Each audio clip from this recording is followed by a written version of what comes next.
everyone, welcome to The Zest, the official podcast of Orange Coast Magazine. I'm Chelsea Ranieri, and today's guest is a multi-instrumentalist, music director, and the co-founder of Spacebar, which is a creative agency whose clients include Beck, Lil Nas X, and Foster the People. Thank you so much for being here today, Drew Chaffee. Thanks, Chelsea. Thanks for having me. Of course. So I would love to just talk about how we got connected because I love it. But I went to a nonprofit event for Alzheimer's and I was sitting next to your mom and we just got to chit chatting and stuff. And she mentioned your career and all the cool things and bands you've gotten to work with. So I was like, oh my gosh, what do you want to come on? Because that's so cool.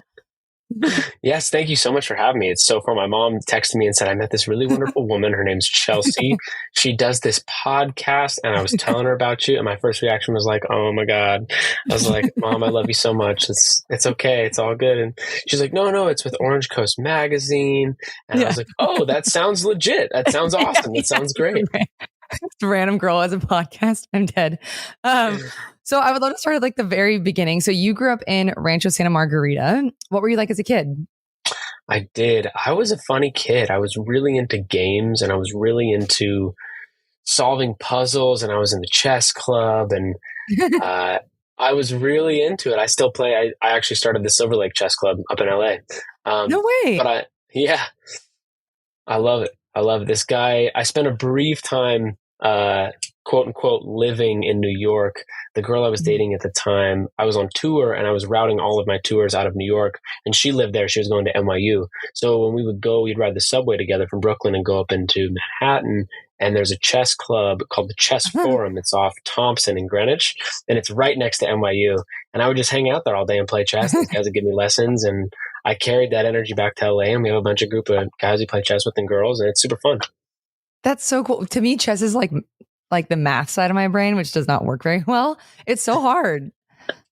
Well, my mom, funny little side note about my mom. We were such a math family that she majored in mathematics in the 70s as a woman, which is pretty incredible. No, but she was the only woman to major in mathematics. The first one to do it at the university she went to, which was University at UNC.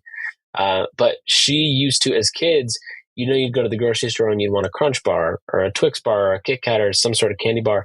My mom would say, okay, so if the candy bar on sale is 95 cents and let's say sales tax is 10.25%, what's the total of the candy bar? Oh my God. You already lost me. I don't even. Yeah, I'd be like, I don't know. And she would teach me how to do it in my head and say, cool, so 10% of $1 is what? And I'd say, okay, 10 cents. And she'd say, okay, what's a quarter of that? And I would say, $2.50. And she'd go, okay. Or, 2.5 cents. And she'd go, okay. So then your tax on $1 at 10.25 is 12.5 cents. And I go, oh, wow. Okay, great. So then the candy bar would cost me $1.12, probably round up. She goes, yeah, so $1.13. She'd go, cool, you can try it next time.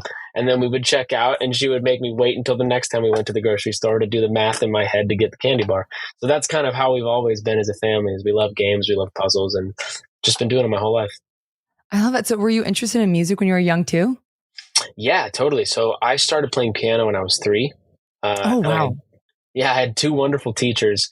And my mom, actually, everything relates back to my mom, which is awesome. I'm doing this podcast because of my mom. My mom was such a huge inspiration, but I don't really like that word. She's a very huge figure. She's a big monument in my life, and I really respect her and look up to her, and always have since I was a kid. She was playing the piano, and I came downstairs, and I wanted to play piano just like my mom. And so I started playing piano when I was 3 and just picked it up pretty quickly and has been playing ever since. 3 is so young. I can't even fathom seeing a 3-year-old play piano. It was really funny. The photos, I was a bit of a kid. I was a bit of a kid genius seems extravagant, but I was a bit of a brainiac as a kid. I loved it sounds like it. And playing piano and all this stuff. I mean, there's photos of me at my first piano recital when I was 3 or just turned 4 and my feet can't touch the ground. So I would have to sustain the notes with my hands, and it was a very difficult way to play. But you have little arms and little hands trying to move around the piano. Yeah. There's photos of different athletes and their hands and how the games that they play professionally kind of affect their hands. And I think that I can see it. My left hand is affected so much more because of the octaves and reaching the octaves versus my right hand. And so like I've been playing it my whole life. And so it's pretty funny. That's I used to, when I was really interested in it, I was about 14 or 15 and I started teaching lessons to kids age 5 to 9. So in and around Mission Viejo was my first business. So that's so cool. Yeah. First job I ever had, kids piano teacher. Yeah. So you ended up going to Saddleback College and then transferred to UCI. What were you majoring in at the time and why did you choose that major? So I was majoring in English and literature. And then I was really interested in stories. I really loved the ability to have words become stories, become reality. And I really loved that all of these people and, transcript, I guess, is one of the oldest forms of communication, right? And then things get passed down through generation to generation. And I was really interested in the pastime of writing, but also I thought to myself, if I could read and write at a collegiate level, I could do anything for the rest of my life. I could do anything. How'd you come to that, realization? That's a great question. I feel like as a kid, I started to see, when I was in high school, I'm sober now. So I started my sobriety journey in 2013. Oh, good for you. Thank you. Yeah. And I had a relapse in 2017. So I'm going on 7 years sober consecutively. Wow. December 1 of this year. Yeah. Oh my God. Congratulations. Thank you very much. So I first went to Chico, actually, and I overdosed up there. Ended up going into rehab. Yep. And then came back and went to Saddleback to start and then transferred into UCI. But I figure when I was in high school, I would see kids. I saw my classmates looking at Facebook mobile on their iPod touches and just scrolling past pieces of information. And I thought to myself, wow, everybody's attention span is about to get a lot shorter. Yeah. And so that's crazy. You were able to come to that realization that young, like that early in social media. I feel like everybody has their own superpowers. I'm sure that I can tell you're very inviting and you're very warm. And I'm sure that making people feel comfortable is probably one of your superpowers. And I think that one of my superpowers is being able to see things in the horizon that kind of happen. I'm able to see the horizon quicker, I think, than, at least 10% of the population. I'm not getting ahead of myself, but I definitely saw the writing on the wall there. And I was like, wow, I think there's a difference between being effective and being, I don't know what the quote is, but it's effective because something's impressive. It's not always effective. And it's one of those quotes, but it's about being effective. And I loved that. And I said, okay, I need to be effective with my words, effective with my writing. Yeah, totally. I write for the magazine too. And I feel like with writing, I totally get into that flow state. Do you feel that as well? Totally. Yeah. I mean, right? I imagine I actually wrote a couple articles myself, not for Orange Coast, but for different little music journals and here and there. And I loved it. How long have you been writing for the magazine? I've been the editor or style and home editor for almost 7 years. So yeah. And then just started this in January. So it's been such a great opportunity. But okay, so back to you. So you ended up going on a tour in Europe though, while you were in college. So what project were you working on and how did this tour come about? Okay, so this is an amazing story. So I dropped out. So I transferred to UCI. I went to Saddleback. Are you familiar? Yeah. Okay, so I lived in the Promenades, which was the apartment complex that was next to Saddleback over the hill. And I used to walk down to Albert Tacos and get the burritos. And nice. I worked at Godiva Chocolate in the mall. And I was going to college and I was in a band. And that was what I was doing. And I was actually playing guitar for Saddleback Church as well. Cool. I was working at a catering company, the old Proctor at Tesoro. My girl Janelle hired me. It was great. I was working all these odd jobs and doing all this stuff. And got great grades, tested into UCI, and I was selected literature, like I was saying, and I was doing great. I mean, they made you take Russian lit, they made you take French literature, they made you take all this different types of literature, and I was doing great in school. I didn't like the world of academia, and I was just like, God, I wanted to be an English teacher, and I thought, man, I don't know how I would deal with all of these stuck up people that pretend to know so much more than everybody else. It's so hard to be around.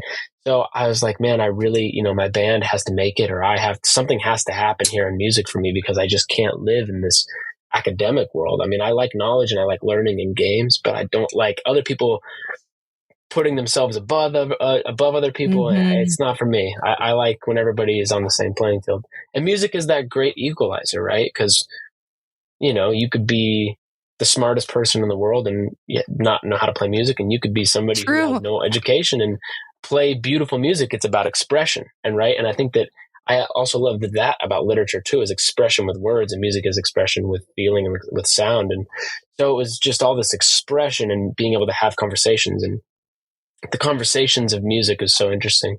So anyways, I'm going to UCI, and I apply for graduation. I test out. I do all these tests, and I have 6 classes left, but then I get an opportunity from this guy, Ian, who is my now business partner. Ian calls me and he's like, hey, there's this YouTube kid named Jacob Sartorius that I'd love to put you on tour with. And I said, okay, I'm in. So we started doing a couple shows in the States, and Jacob was famous on Vine. And I love Jacob. I still love him. Vine. Okay. Yeah. Yeah. So were you on Vine when Jacob was making Sweatshirt and all these other songs? I think it sounds really familiar. I'm going to have to take a listen afterwards, but I know it's going to, second I hear it, I know it's going to be it. It will. He's a sweet kid. He's a really wonderful kid. And his parents are great too. The whole thing is great. So Ian ends up, I didn't even know what a music director was. I had no clue about this job or this role.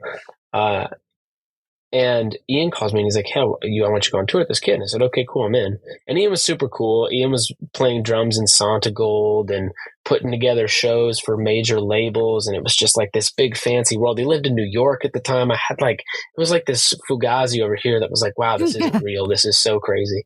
So I end up playing a couple shows in the States with Jacob. We played Chicago and a couple other places. I think we played Toronto, maybe it was like 4 or 5 shows, and they were great. And I met his managers, Zach and Tony, who are still dear friends of mine, and they're actually, it's crazy. So the whole thing is nuts. So they end up going on tour to Europe, and I go to my professors and I say, hey, I'm going on tour to Europe for 2 weeks. I'll be back to finish everything out. I'll just do my assignments online. And every single one was cool, except for one of them. And I don't remember what class it was. I know, right? And so I thought to myself, okay, well, this is a sign. I'm just isn't for me. And so my parents were like, man, you have 6 classes left. Can this tour just wait? And I said, no. See, I don't think this opportunity is a once in a lifetime opportunity.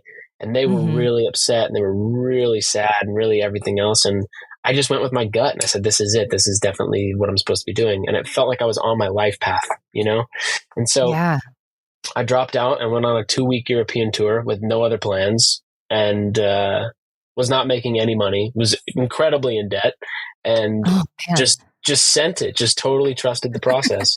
And it's crazy. So the Jacob crew is an entire wrecking crew. I mean, every single person involved is now a monster in the music industry. And so we're all a very tight-knit family, and we all work with each other, and it's crazy. So yeah, Zach and Tony, who are managing Jacob, Zach is the COO of Atlantic Music Group, and Tony is the general manager at Atlantic. Yep. Ian became my business partner, and he plays drums in MD's Beck. He plays percussion when Joey Warrenker's on drums, but yeah. And then Cole, it was a 2-piece band. It was me and a drummer. The guy's name's Cole Peterson, one of my closest friends. I love that man. He's an amazing lighting director that's worked with everybody. And so he is an incredible drummer as well. And he drummed to Surfaces for a couple of years, playing all the biggest shows in the world. And then he ended up becoming this massive lighting director who does tons of shows for everyone. And the lighting guy at the time now does lights for everybody you can imagine as well. Went off to do this huge thing. And the guy who ran the merch and everything else now runs a multi conglomerate merch company, and we're all still very tight knit. And the audio engineers, the 2 guys that worked with Jacob at the front of house and the monitors, they've both hired me for things, and I've hired them for things. I actually got Justin the OneRepublic gig as the front of house guy for OneRepublic, because Justin was doing front of house for Jacob, and I walked out and I was like, this is so good. This is too good to be. This is too good to be true. And so at the time when Brent was like, hey, we need a new front of house guy, we have this long list of people. And I said, you don't need that. You just need Justin. And so he's been the guy ever since. And they have, he'll be there forever. What was it about this just like 2-week tour that made and I mean, like, was like the incubator for so many successful people? God, that's a great question. We ended up so Jacob ended up having this whole career for over the course of 2 years. So we toured the world together for about 2 years. Oh, okay. So it ended up being longer than 2 weeks. Okay. I was like, yes. Wow, that makes sense then. Well, then in 2018, you guys founded Spacebar. So how did this come about? And for our listeners who don't know, if you can kind of talk about what the company does. So great segue question, because I dropped out of school with a 2-week tour, and that was it. And I was making no money, and I was in debt, and it was a whole thing. And I thought to myself, okay, I got to go to LA. I have to go live in LA. And my best friend, Tyler, who's his name's Tyler Spry. Do you know that song X's by Tate McRae? Yes. Yeah. Are you kidding me? Yeah. He produced and wrote that with Ryan. He produced and wrote, the I Ain't Worried, OneRepublic in the Top Gun. Yeah. And he's done tons of stuff. I mean, there's so much stuff now. Of course, I'm blanking. He works with one of my favorite bands who are my absolute bros too. Do you know that band Coin? I don't. My husband probably does. I will. They're a great band. So I did their show a couple of years ago, and we're still all good friends. And he produced a bunch of stuff on that new record. And anyways, Tyler's the man. So Tyler and I lived together, and it was a whole thing. And Tyler's living in LA, and I'm like, okay, I got to move to LA. So I moved to LA, and after this 2-week tour, between the Jacob tours, I started being a music director for other artists. And for those of you that don't know, I have 2 analogies for it. So the music director is kind of like the offensive coordinator on a football team. It's kind of like the person that gets that stuff together and looks out and looks over for the offense and all this stuff. So, because there's other people on the team, right? And but I'm kind of like a coach. I'm like a band coach. Okay, got artists. It. Yeah. Oh, I'm like a concierge or like a consigliere for concerts for the artist. Okay, so are you kind of like a movie producer, but from concerts type of thing? Like you gather all this stuff together? Close. So, so on the set of a film, the director doesn't make the costumes, doesn't paint the set, doesn't hold the camera or pull the focus or color it or edit it. But the final product that is in your TV at the end of it all, they're still responsible for that final product. That's what my job is. I'm still responsible for that final product. So even though I don't do everything, it's me that's responsible for the whole thing as far as the music goes, because there's lighting directors and video directors and creative directors, and I'm the music director. So I work with all of those people and all those teams to make sure that the whole finished product works well from a music perspective. Got it. Oh, okay. So your job sounds so fun. It's very fun. It's basically painting with music. It's great. And I get to work with some amazing artists, and they're all so wonderful, and they have great music, and it's fun to take their music and make different arrangements for it and come up with set list ideas and how the show should flow. And then, it's cool when Ian just put together, he put Adam from the War on Drugs and Shabuzi together in the same room. What? Yeah. And they love each other. And so there's some cool stuff in the works just because, people, when the artists really trust our opinion to work on their concert, to work on their show, it's cool to get that cosign from them. And then it allows us to see other opportunities and other doors to open for them creatively. Yeah. So how'd you get in touch with Lil Nas X? Because I love him. That's a great question. So Lil Nas X was hilarious. It was an absolute ball. So my buddy Darren, who runs a production company called 1826, 1826 does some of the biggest artists in the world: Calvin Harris, Tyler the Creator. Yeah, they're unbelievable. So it's this wonderful man named Joe Sanchez. And so so Darren works there. And so Darren and I are good friends. And Darren hit me up and said, hey, could you help us out on Lil Nas X? And so one of the things we do at Spacebar is we do playback as well. So one of the reasons the company is called Spacebar is that when you hit the spacebar on the computer and the playback goes, it sends time code out to the lights and to the video, and it sends click to the musician's ears, and it sends all sorts of information everywhere. It changes the guitar pedals, it changes the keyboards, it changes stuff. controls the screens. It does all this crazy stuff. So one of the verticals in Spacebar is that we do all of that programming. So, and then we send playback engineers out on the road with the artist as an extension of the music direction.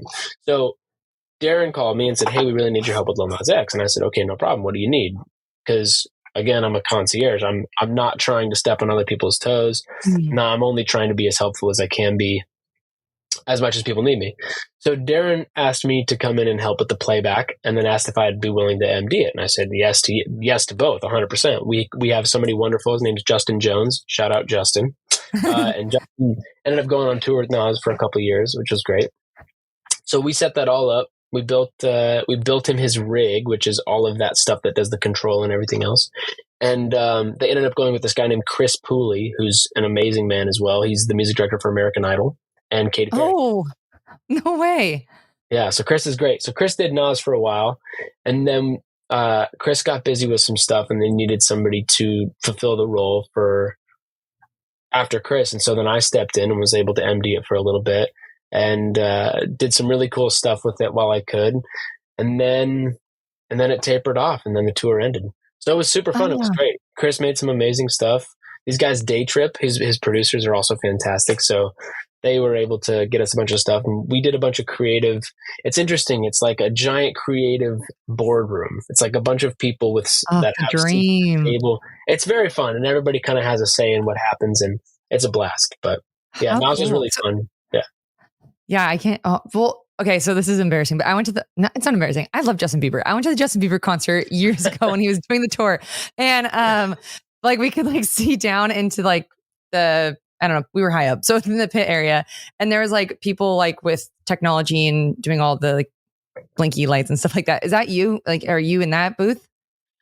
Yes and no. Okay. So yes, that is definitely.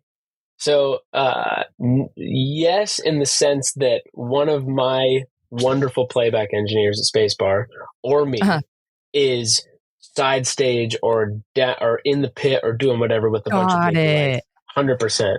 But then the person that gets that all together is somebody else entirely.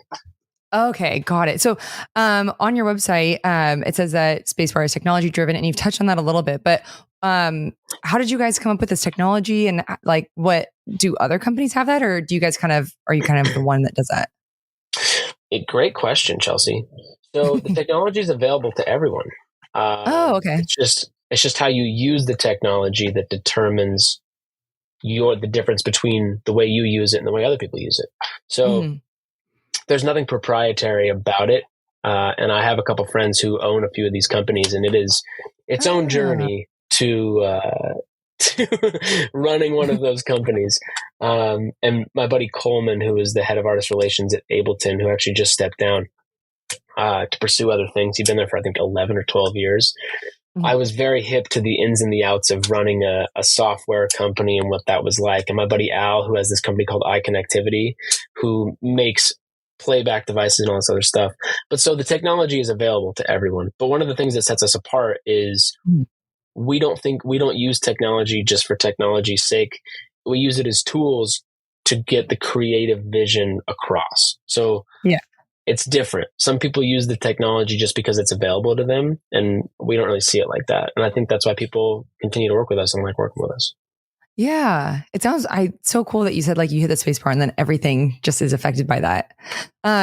Well, just 1 year after you founded Spacebar, you started working with OneRepublic as our music director. So how did you get connected with them, and what was it like going to the Colorado Symphony with them? God, another great question. The technology to the Colorado Symphony is actually a great segue too. So I got connected to them through Tyler. Tyler was Brent's personal assistant, and then he was his engineer. And then I became the personal assistant for a few months. And then I got too busy music directing. So I had to quit that job as well, but we remained friends. And so he was like, "Hey, one day I'm going to call you to come work with us." And I was like, "Cool, that sounds great. You know, I know how to play Apologize on the piano. I would love to do that. That'd be great." Oh my God, throwback to that song. Wow, I love that song. Crazy, right? So yeah.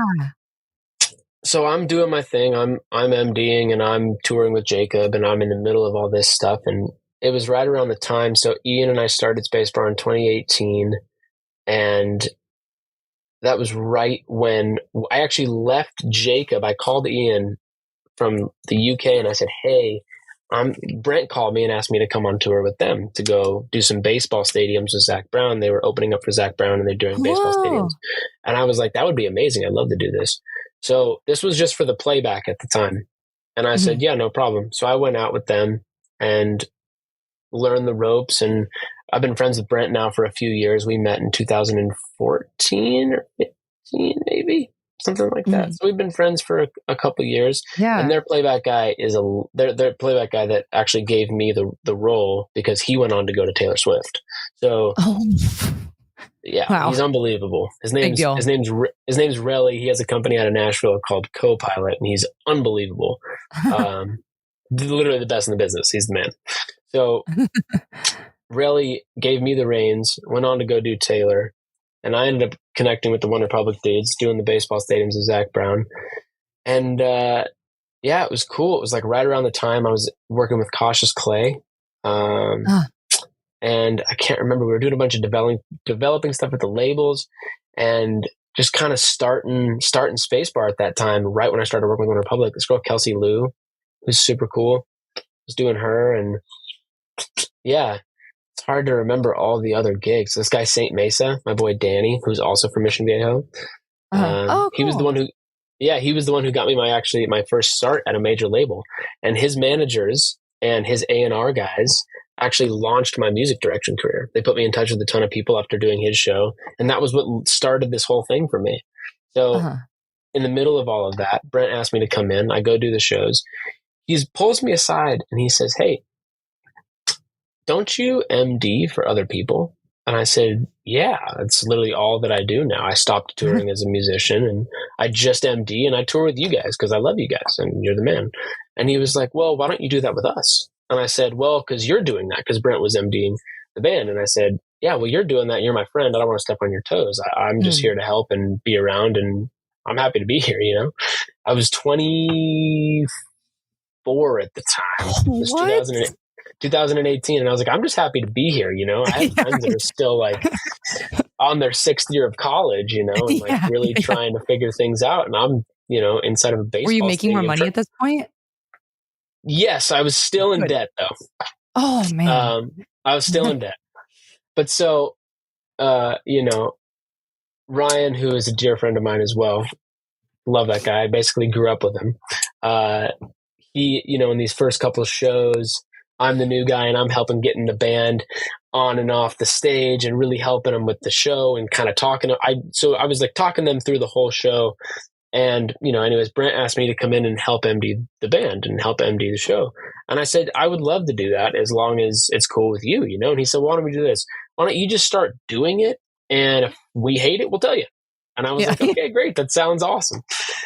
So I started doing it and it was really fun. And they really were just so patient with me. And I was a quick study and I really got to know them and what they were like musically and got to know their managers well and really just helped get everything together. They're not anymore because they changed their algorithm.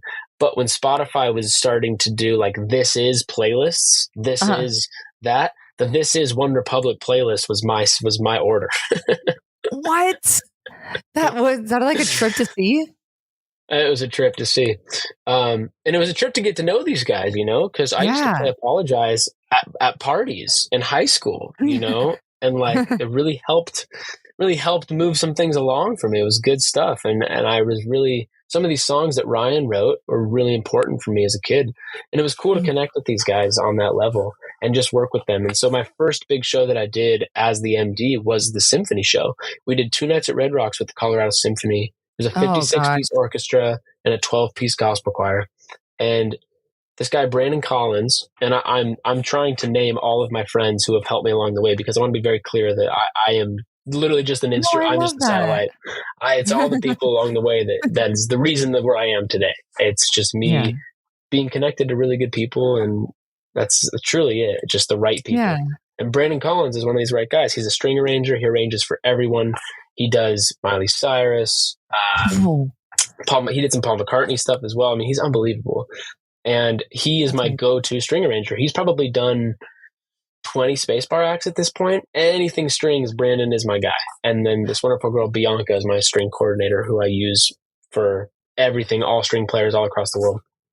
But Brandon's good friends with Brent from OneRepublic, and Brandon did all the arranging and all the score for all the 56-piece orchestra.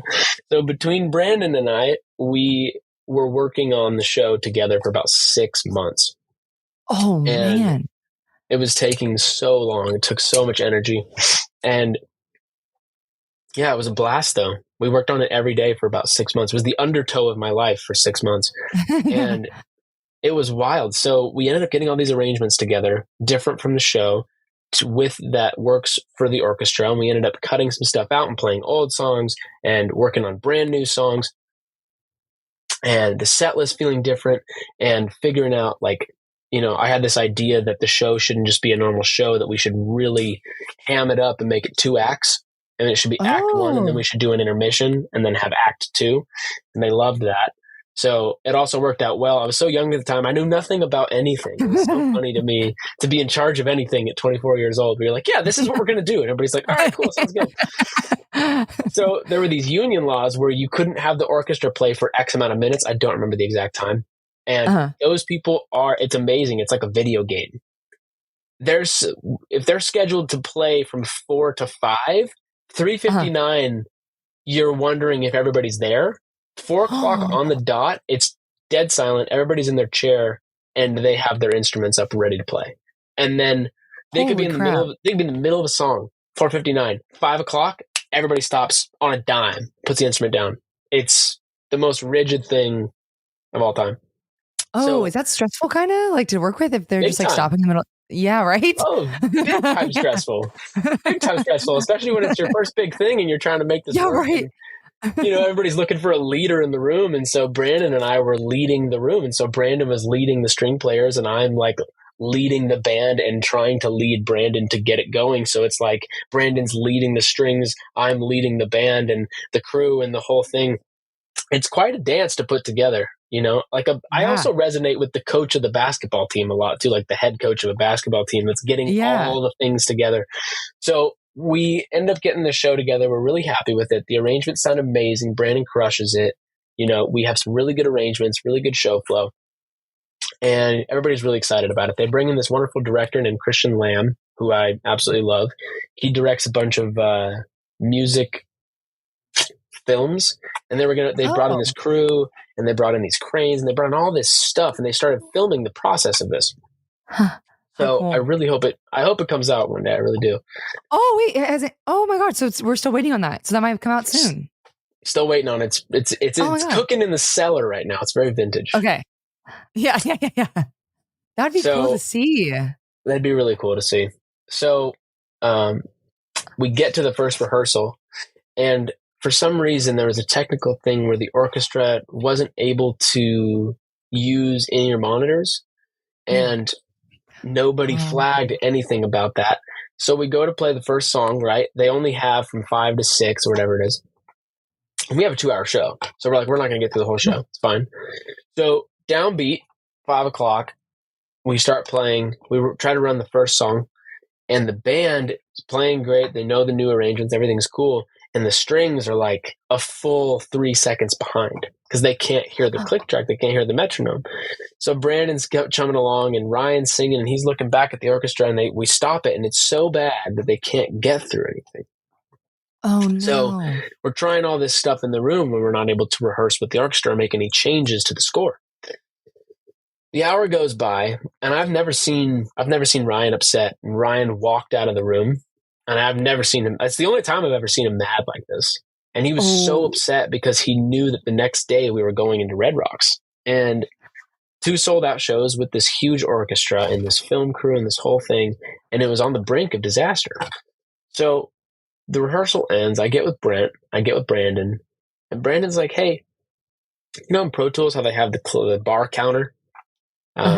And I was like, yeah. And he goes, does Ableton have one of those? Because we work in the software called Ableton. And I said, no, you can't really showcase just that, but let me see what I can do. So I went on some forums and I downloaded this software that somebody had made where it did show the bar counter. And I said, okay, great. We got this. So then what we did is Brandon and I stayed up all night, and I had to digitally rewrite the score. And I called the production manager at 1 a.m. at the Halcyon, which is one of my favorite hotels in the world in Denver. And I said, "Hey, Dave, I know you were asleep, but I need you to get two of the biggest TVs you can possibly find and put them on the sides of the stage. And we're going to HDMI the bar counter to the orchestra. And I'm going to I'm going to calculate how far ahead they need to be so that they play on time." And he was like, "Are you sure about that?" And I said, "It's the only way this is going to work." And he said, "Okay, I'll do it." So Brandon and I stayed up with him and we digitally rewrote the score. So like how in my world, and if I'm looking at the screen and it's on bar 300 or 400 and it's playing along this track for the lights and the video and all this other stuff, it may be bar 2 for the orchestra. So now I have to figure out, and with Brandon to go in, and the time signatures that he writes are not the time signatures that exist in the software. So we're having to rewrite the score digitally, which takes 3 to 4 hours. It's so much work. So we do it, and then it's unbelievable. We get to the venue, we get to Red Rocks, and Dave has these giant TVs that he bought at Best Buy. You know, I don't even know how big, but they're massive in the stands. So they're setting those up. The video guy gives me the lines. I set it up on my laptop to change from the big rig that we had to send to my laptop to send to the TV. And so now we're doing all this stuff. And I'm having to calculate now speaking of technology, like the latency from the laptop that's sending the bar counter to the screens to make it be on time with the click so that the orchestra can play on time. So I'm pressing play and I'm running out to the orchestra seats and I'm watching the TV and I'm closing my eyes and I'm imagining them playing. I'm like, oh, it's 2 behind, it's 2 forward. So I do this for all the songs. And I go, okay, this feels right to me. So we loaded in, I think, at 8 a.m. and at 4 o'clock downbeat, from 4 to 5, we had them for a sound check. And I finished everything, changing things, because I did it last night to make sure it worked. And then I had to get to the Red Rocks and actually make it work on stage with everything. So that took me from 8 a.m. until 3:58, no exaggeration. And they were tuning and getting ready. 4 o'clock downbeat starts. And there's this song that switches time signatures in the middle of the song that was impossible to get, and I had just figured it out. And everybody's looking at me. I haven't eaten. I haven't had any water. I've had nothing. 24 years old. It's 2018. And so I'm like, all right, yeah, let's do it. Let's do Let's Hurt Tonight, which is, I don't know if you know that song, but it's a very beautiful song. And it starts out, and the whole first start of the arrangement that we had was just the guitar and Ryan singing. And when the whole band comes in, we had the orchestra come in with the band. And it was a disaster the day before because you can imagine, he says this lyric, he goes, when, and then the gospel choir goes, when, they do a little echo, and the orchestra does the echo, and it all lines up and it sounds great. But when the choir goes, when, and then the strings go, at the start of the second lyric, it's a mess. So we get to the part where it all's supposed to come in, and I'm just closing my eyes hoping this works. And it does. And it works perfectly. Oh my God. And I'll never forget it. It was. Yeah. That's one of those moments I would look back on and just be like, I can do whatever challenge comes up because I did that. Like the impossible at 24 years old. Correct. That's wild. How it feels. I've been living on borrowed time since. I really have. It was my Kobe moment. It was my Kobe moment. The buzzer went and I shot the ball. I said, this is the only thing I know it's going to work. And we had 2 perfect shows. It was a blast. And I remember Ryan walking out, and we had gotten to know each other only a little bit at this time.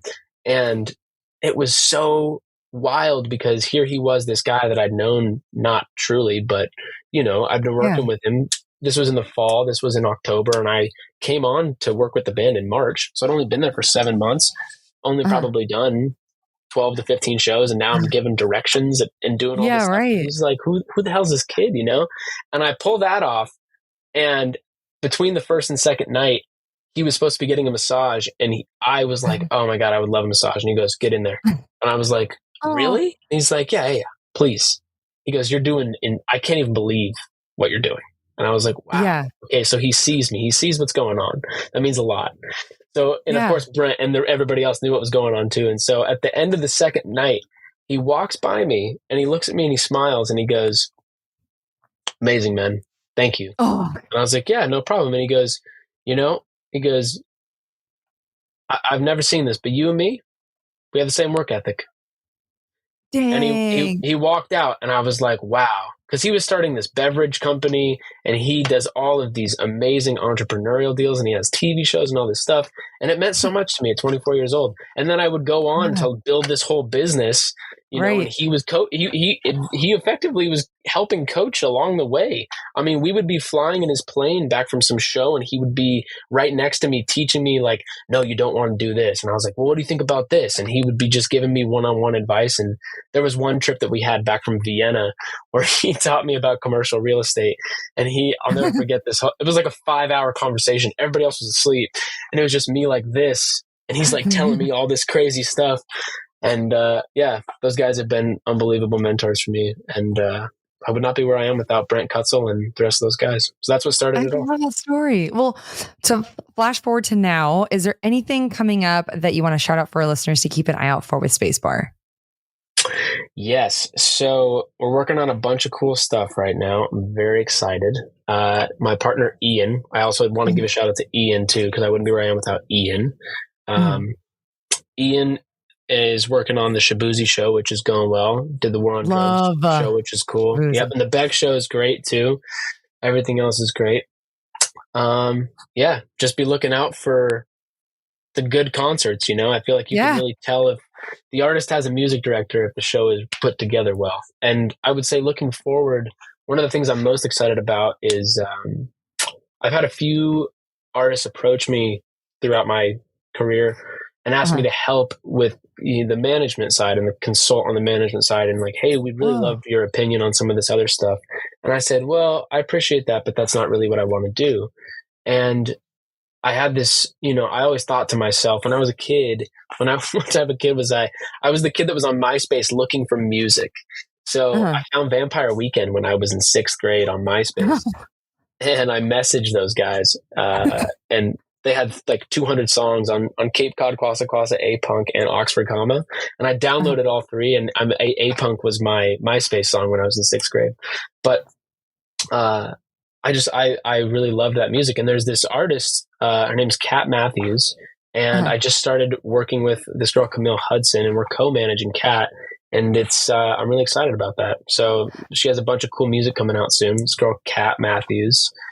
She has an album coming out in February. She made this whole record to tape with all of my friends in LA. They're insane musicians. And yeah, I'm really excited about that. Amazing. Well, we're coming to the end of our time, but before I let you go, I have 3 final questions for you that we call the Thoughtful 3. So first, what advice would you give someone who is an aspiring music director? Call me. Yeah. Really? Reach out to me. 100%. I went and spoke at Berkeley. Yeah, absolutely. I think that the whole reason that I started the company, at least one of the tenets, one of the reasons that I started the company alongside Ian, I know Ian probably has his own reasons, as I have many others, but one of them is that when I was a kid and I was touring and I wanted to play guitar in bands and do all this, it was really cagey. It was really gatekeepy. It was not communal energy. And I met one of my heroes. His name's Matt Costa. He's another local musician. Yeah. Oh, cool. Yeah. We just featured him in the magazine. Oh my God, amazing. So I met Matt probably doesn't remember this, but when my band was I was in a band in Orange County called Rose Summit, and we were good for 300 tickets for about a year. We sold out the Constellation Room, sold out the Wayfarer multiple times. We did the Constellation Room, I think 2 or 3 times. We sold it out twice. Cool. I love the Constellation Room. It's great. And so at the peak of the band, I went to this show to support my friend. And we were at some bar, and there was 5 people in there, and 2 were Matt Costa and his wife. And we sat at the bar, and I thought to myself, I was like, wow, I'm so grateful that my band is doing well. And I'm just, reflecting on all this stuff that's going on in my life. And I'm so grateful. I'm just feeling gratitude. And Matt comes up to the bar, and he looks at me, and he's like, what's up, man? How are you? And I literally looked at him and I said, man, I know exactly who you are. You're Matt Costa. I was like, you are one of my musical heroes. I was like, when I was in 6th grade, I was obsessed with your music, and I just really want to thank you, man. And he's like, wow, thanks for saying that, man. I'm like, yeah. And we had a real connection. It was really cool. And at the end of it, he asked what I was doing, and I told him about my band and the Constellation Room. And he said, wow, man, that's really cool that, here we are together in this space, and you have your own thing going, and I had my thing. It's still going, right? But he was like, I had this thing going, and you were into it. Now you have your thing going. And It's really cool. And then he picked up his drinks and he looked at me and he said, to be a link in the fence. And he winked and he walked away. And I was like, wow, I don't know what that means, but that was really cool. And now I know what it means to be a link in the fence. And so I really to be part of the greater picture kind of thing. Yeah, exactly. To be a link in the chain link fence of as many people's lives as possible and just help as many people as possible, put them in the right spaces. Because being a music director is hard. You know, you're a musician, but you also have creative tendencies like a producer, so you don't really fit in anywhere. You're not a producer because you don't want to be in the studio all day, and you're not a touring musician because you don't want to be on tour all the time. So you're like in this weird in-between zone and you feel out of place. And there is a place for you, and you can reach out to me, and I would love to talk with you. And yeah, it's great. That's so nice. What moments in your career have had the most impact on who you are today? And I feel like, I mean, it's got to be the Colorado Symphony, but if there's any other moments that were just like, were such a big impact. There is another moment as well. There's a bunch of moments that actually come into mind. We are the music directors for 5 Seconds of Summer, who also is one of my favorite bands ever. Love them. They're amazing people, and their manager Ben is incredible as well. The man. And Ben brought us in when I was 24 as well. And we really worked with that band and really came up with some cool ideas. And working on that show and doing that show justice was definitely a big career highlight. Because it was when Youngblood was #1 on the radio, and there was a bunch of hype on the band. And yeah, it's a great song. And yeah, I'm really proud of that show. I'm really proud of all the work we do with all those guys. We've done a lot with them, and they are, like Ian and I feel like part of that band in a way. Those are our brothers. We love them so much. So all the work we do with them is definitely career highlight. But there was one last little mini story with the band called Brockhampton. You know Brockhampton? Yeah. So they were having technological problems on the road. And this is the whole reason we started Spacebar. So they called Ian. Ian was out with Beck. Ian called me and said, do you want to fly to Kansas today? I said, what? He's like, yeah, do you want to fly to Kansas and go fix the Brockhampton rig and go fix all their vocal effects and the playback and all this stuff? It's not working. It's like they've had a different dude out there and they really want to have it work every night. Yeah, no problem. So, but wait a second, today? Like Kansas today? And he said, yeah, today. And I said, all right, screw it. Let's go. I'll hop on the flight today. And the girlfriend I was dating, which didn't work out, obviously, because I was flying all over the world all the time. I literally said, hey, I'm out. I'm flying to Kansas today. And she's like, what? I said, yeah, so I'm going to the airport right now. I'll be back in a week and a half. She was like, okay. So I flew to Kansas and I met my boy Ramil. Love Ramil. So I meet Ramil. I meet Rafiki, who I'm still working with Rafiki. I'm actually texting him right now. So I'm working with these. I meet these guys. I had never heard any music at all, but I've seen their billboards around my house. And I show up and the whole thing is just in shambles. It's in shambles. It's really not in a good place at all. And I looked at it at like 10 in the morning, and they had been having issues every single night. And I looked at it at 10 in the morning and I said, okay, here's what we need. We need X, Y, Z, A, B. And what time are doors? Doors are at 5:30. Okay, so we have till 5. And he was like, yeah, okay. I said, all right, let's get to work. So we got to work and we reprogrammed the entire show. Like I literally redid everything. And it took me until 5:30 when we didn't even get a chance to run a sound check. We really just ran all the way up until the end of it and reprogrammed everything. And the whole morale was so low. Everybody was so upset about it not working because it's just, they're a multi-dimensional music boy band, right? So it was just them and the music. And when the music is messing up, it really derails the whole show. And the vocal effects and the whole thing. Yeah. So first show happens, it gets to the point where it usually derails. And Rafiki, let me back up. So Rafiki looks at me. They have all these cool sweatshirts on that have like their name on them and stuff. And I was like, Rafiki, you give me a sweatshirt? He's like, let's see how it goes. And I was like, all right. I was like, we're going to be perfect though. I was like, we're going to be perfect. You got to earn that sweatshirt. Yeah. I was like, you're going to have a perfect year. I was so confident in my ability. I said, you know what? Tell you what, you're going to have a perfect tour. I was like, we're good. I was like, I don't even need to be here anymore. This is just perfect. And he's like, okay, let's see. So first show comes, where the whole show was going to derail, and it went perfectly. And the security guard, Bert, who stands on stage, looked at me and he was like, and all of the guys on stage, another core memory is all of them, Joba, Matt, Kevin Abstract, Ian, Matt, all these guys look at me on stage with the microphones and go, And then they get right back into it. And the whole energy was so different. And Ramil's side stage hugging me. And we're having all these moments. And I tell Rafiki, we have a perfect show. And everybody's coming up to me, thanking me and all this stuff. And, I was so happy to do it. The music's great. It was the first time I heard the music. It was amazing. And I said, Rafiki, if I give you 3 perfect shows in a row, you get me a sweatshirt. And he goes, bro, I'll get you whatever you want. 3 perfect shows in a row, I'll get you anything you want. I said, cool, I want a sweatshirt. I want my own sweatshirt. And he said, okay, fair enough. So they were headlining ACL. So the next day we show up to ACL and they're headlining in front of, 50,000, 60,000 people. And the show goes perfectly. And one more show went perfectly. And then we said, hey, I can't be on tour. I have to go out with OneRepublic. But me and Ian have this business. We can put somebody out on tour with you. And they said, that's perfect. So Cole Peterson, the drummer from Jacob, went out and toured with Brockhampton for a couple of years after that. And they had 42 perfect shows after that. The whole tour was perfect after that. God, that's probably such a good feeling. I love that. Unbelievable feeling. Well, lastly, what would you tell your younger self knowing what you know now? I would say, oh man, that's such a great question, but so hard to answer. I know, right? I really never know how I would answer it. Man, I would probably say if I had to give myself one piece of advice, it really would be, it'd be multidimensional, really. It'd be trust your gut. Do only trust your gut. Go with your gut says. Your brain cannot outsmart your gut. Your gut is always right. It's always about your gut. And I would also say, don't sweat the small stuff because you're just going to keep going, and life is really not that. It's not that bad. It could be so much worse. We're working in music. There's other things. Don't sweat it. Just keep going forward. And that would be probably the last thing I would say. Just hang on. Yeah. Hang on. And don't lose the plot. Don't lose the plot. Gotta stay in it. Don't lose the plot. Yeah, definitely. Oh, well, thank you so much for doing this. This was so great talking with you. I'm so glad I met your mom.